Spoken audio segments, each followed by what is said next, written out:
जी, सबसे पहले आप सबका यहाँ आने के लिए बहुत बहुत आभार और वेलकम कि आप लोग अपना कीमती समय निकाल कर यहाँ पर आज माता हर की देवी कैंपस में आप लोगों ने अपना समय निकाला। आज के आपके इस प्रेस कॉन्फ्रेंस का जो उद्देश्य है वो एडू कॉन्क्लेव 2025 है।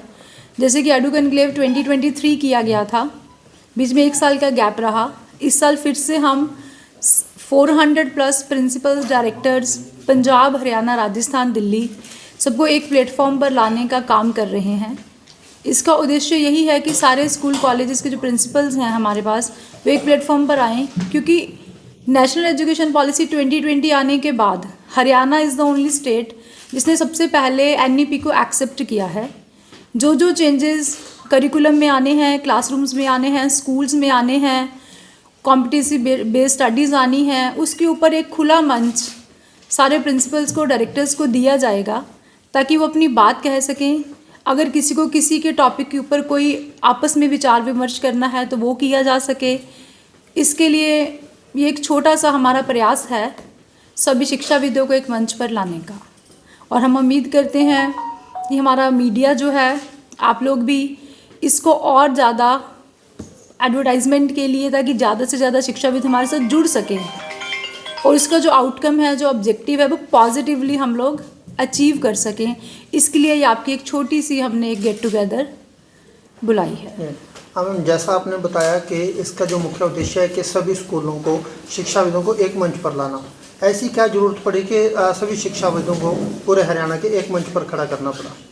देखिए, शिक्षाविदों को एक मंच पे खड़े करने के कारण तो बहुत ज़्यादा होते हैं, बट माता हर की देवी का जो हमारा मेन कॉन्सेप्ट है वो ये था कि with the help of association जितने भी शिक्षाविद हमारे साथ हैं, एक गैप जो है कम्युनिटी में, स्कूल्स के बीच में, डिफरेंट बोर्ड्स के बीच में, डिफरेंट स्टेट्स के बीच में, कुछ पॉलिसीज़ ऐसी हैं जो बाहर वाली स्टेट्स में ऑलरेडी इम्प्लीमेंट हो चुकी, हरियाणा में अभी गवर्नमेंट ने लेकर आनी है, उसके ऊपर विचार विमर्श किया जा सके, उसके क्या क्या फ़ायदे हैं, क्या क्या नुकसान हैं भविष्य में स्कूलों को, एडवांस पॉलिसीज़ कैसे बनेंगी।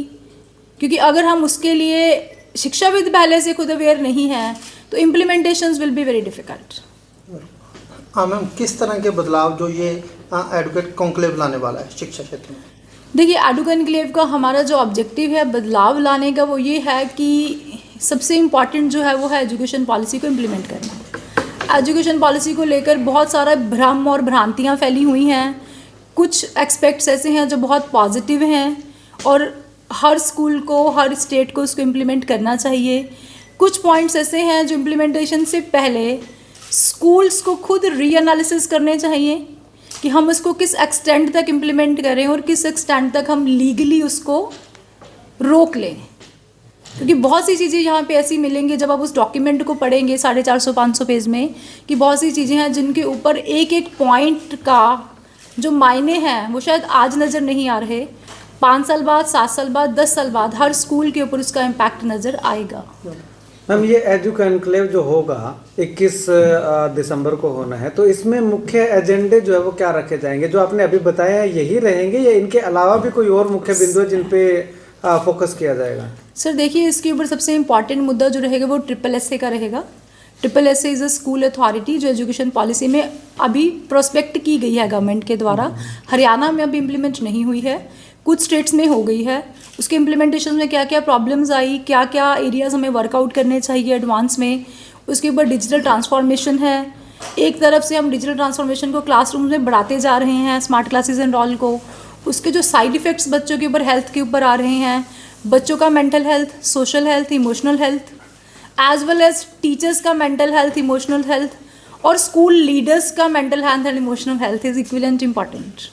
बच्चों और अभिभावकों की राय ली जाएगी कार्यक्रम को लेकर के, किस तरह का कार्यक्रम हो, उनकी जो समस्याएं हैं उनको भी सुना जाएगा। सर, बच्चों और अभिभावकों की राय तो देखिए कि हर स्कूल अपनी तरफ से लेता है। यहाँ पे यह है कि अभिभावकों को स्कूल सुनता है, टीचरों को स्कूल सुनता है, प्रिंसिपल्स और लीडर्स की सुनने वाला कोई नहीं है। इसलिए ये एक प्लेटफॉर्म ऑर्गेनाइज किया गया है ताकि उनके अंदर भी जो चीज़ें हैं वो किससे बात करें। फॉर एग्जाम्पल, अगर मैं किसी स्कूल को चला रही हूँ तो मैं अपने हिसाब से, अपने दिमाग से चीज़ें एग्जीक्यूट कर रही हूँ। उसमें से कुछ सही भी होंगी, कुछ गलत भी होंगी, कुछ ठीक करने वाली भी होगी, कोई एरिया कोई और स्कूल मेरे से बेटर कर रहा होगा, हम किसी और स्कूल से बेटर कर रहे होंगे। तो उस गैप को कवर करने के लिए सारे एजुकेटर्स को मुझे लगता है कि हमें एक प्लेटफॉर्म पर आना चाहिए। मैम, स्कूलों में बच्चों को किताबी शिक्षा के साथ साथ कहीं ना कहीं स्पोर्ट्स की भी जरूरत रहती है, आर्ट्स की जरूरत रहती है, लाइफ स्किल की भी जरूरत रहती है। उसके लिए किस तरह के काम जो किए जाएंगे? देखिए, आर्ट्स और अगर हम लाइफ स्किल्स की बात करें तो अगर लेटेस्ट जो CBSE का सर्कुलर आया है 6 to 8th में टोटल करिकुलम अगले साल से वो इंक्वायरी बेस्ड और कॉम्पिटेंसी बेस्ड ही हो रहा है। उसके ऊपर ऑलरेडी अलग से एक पैनल प्लान किया गया है जिसमें ये डिस्कस किया जाएगा कि 6 to 8th के करिकुलम को हर स्कूल ने as per new circular policies में क्या क्या चेंजेस हमें करने हैं। मैम, स्कूलों में अक्सर देखा जाता है बच्चों के लिए अलग अलग कार्यक्रम किए जाते हैं, कहीं ना कहीं टीचरों को, शिक्षकों को भी इस चीज़ की ट्रेनिंग वगैरह की ज़रूरत रहती है। उसके लिए किस तरह के प्रयास जो किए जाए? देखिए, ट्रेनिंग का जो मुद्दा रहा वो एक बहुत सेंसिबल मुद्दा रहा स्कूल्स के अंदर, क्योंकि अगर हर स्कूल अपने लेवल पर अगर स्पीकर्स बुला के ट्रेनिंग करता है तो वो कहीं ना कहीं स्कूल्स को फाइनेंशियली स्टेबल नहीं रहती। इसमें हम एक प्रयास ये भी कर रहे हैं, अब जितने भी स्कूल यहाँ पर आएंगे अगर वो सब किसी एक मुद्दे पर एग्री करेंगे तो we are planning a module trainings कि 10-10, 15-15 स्कूल्स के ब्लॉक्स बनाकर, स्लॉट्स बनाकर हम 15 स्कूल्स के टीचर को एक प्लेटफॉर्म पे ट्रेनिंग दें ताकि ये स्कूल्स के लिए फाइनेंशियली भी वाइबल रहे और इसका जो लोड है वो टीचर्स के ऊपर ना आए। सभी स्कूलों को, प्राइवेट स्कूलों को एक मंच पर खड़ा करने के लिए MHD ग्रुप की आगामी रणनीति क्या है? देखिए, यहाँ पे मैं एक थोड़ी सी करेक्शन करना चाहती हूँ कि जो आगामी रणनीति है MHD ग्रुप एक को पावर्ड संस्था के साथ खड़ा है।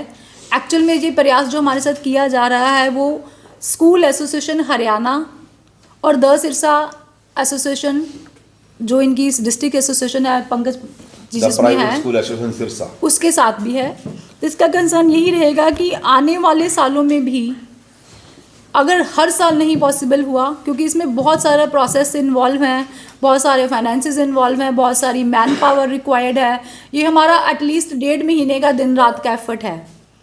तो अगर हर साल ना हो सकेगा तो एटलीस्ट जैसे हम अब कर रहे हैं कि 23, 25, 27 we will try our best कि एक साल के गैप पे हम इस एडू एनक्लेव को कंटिन्यू करते चले जाएं ताकि जितने भी न्यू स्कूल्स ऐड होते हैं, कई बार स्कूल्स में प्रिंसिपल्स चेंज होते हैं, न्यू प्रिंसिपल्स को एक विज़न की ज़रूरत होती है और बीइंग एज एसोसिएशन भी हम चाहते हैं कि स्कूल्स एसोसिएशन के साथ जुड़ें, क्योंकि कभी कभी कुछ समस्याएं ऐसी होती हैं जो एक स्कूल वाला अकेला हैंडल नहीं कर सकता, उसमें उसको सपोर्ट चाहिए। इसमें जैसे कि प्रिंसिपल सिक्योरिटी के काफ़ी केसेस पिछले 1.5 साल में हरियाणा में हुए, मर्डर्स के हुए, वहाँ पे एसोसिएशन को उस टाइम उन प्रिंसिपल्स के साथ, उनके परिवारों के साथ इमोशनली, मेंटली, जिस तरह से या लीगली हमें साथ देना पड़ेगा। इसमें एक लीगल पैनल भी बनाया जाएगा स्कूल्स की तरफ से, जो हर जगह पे जहाँ पर भी प्रिंसिपल्स या स्कूल्स को कोई परेशानी है तो एज अ फैमिली हम उनके साथ एक एक्सटेंडेड हैंड उनको अपना प्रपोज करेंगे। मैम, 21 को होने वाले इस एजुकेशन कॉन्क्लेव के लिए कॉन्क्लेव से समाज और शिक्षा जगत में क्या फ़ायदा होने वाला है? देखिए, इसमें जो समाज और शिक्षा जगत को जो फ़ायदा है वो तो डिपेंड करता है, देखिए कि आप क्या यहाँ से लेकर जाना चाहते हैं। अगर क्लासरूम में भी एक बच्चे को 40 बच्चों को एक टीचर पढ़ा रहा होता है तो हर बच्चे की अपनी गेनिंग होती है। जहाँ पे जो लोग 400 लोग आएंगे अब हर एक की अपनी गेनिंग तो मैं कैलकुलेट नहीं कर पाऊँगी, पर यहाँ पे यह है कि हमारी तरफ से जो चीज़ें प्रोवाइड करवाई जाएंगी उसमें यह है कि जो आजकल हमें लगता है कि बच्चे स्ट्रेस में हैं, but when we are heading the chairs तो आप पूछ के देखिए कि टीचर्स उससे ज़्यादा स्ट्रेस में हैं, प्रिंसिपल्स उनसे भी ज़्यादा स्ट्रेस में हैं और स्कूल लीडर्स उससे भी ज़्यादा स्ट्रेस में हैं। तो जब हम टॉप लीडरशिप अगर स्ट्रेस में है तो बॉटम लीडरशिप उसको स्ट्रेस फ्री डिलीवर कैसे करेगी? नहीं कर सकती। तो सबसे पहले हमें टॉप लीडरशिप से लेकर middle leadership, then teaching, then students तक वो एक जो मेंटल हेल्थ प्रॉपरली डिलीवर करानी है। अगर हम उनकी परेशानियों को हल नहीं करेंगे, एक परेशान प्रिंसिपल एक हेल्दी स्कूल कैसे चलाएगा? तो ये एक छोटा सा प्रयास है कि हम उनको सुने, हम उनकी प्रॉब्लम्स पे डिस्कस करें, हम उनको सॉल्यूशंस दें। हम आगे भी इस तरह के कार्यक्रम जो रखे जाएंगे MHD ग्रुप की तरफ से? देखिए, MHD ग्रुप की तरफ से कार्यक्रम रखे जाएंगे और रखे जाते रहे हैं। साल में 2 या 3 इवेंट MHD ग्रुप ऐसे कर देता है जो सोशल कंसर्न्स के साथ सोशल कनेक्टिविटी को इलैबोरेट करता है। एक संस्था होने के नाते ये हमारी सामाजिक जिम्मेदारी भी है कि हम दूसरों को अपने साथ लेकर कैसे चलें, या जो चीज़ हम दूसरों को प्रोवाइड कर सकते हैं उन बैरियर्स को ब्रेक करने के लिए this is very much important कि हम एक नैरो माइंडेडनेस के कॉन्सेप्ट से बाहर आएँ, क्योंकि सिर्फ अपना अपना सोचना शिक्षा देने का दायित्व नहीं है।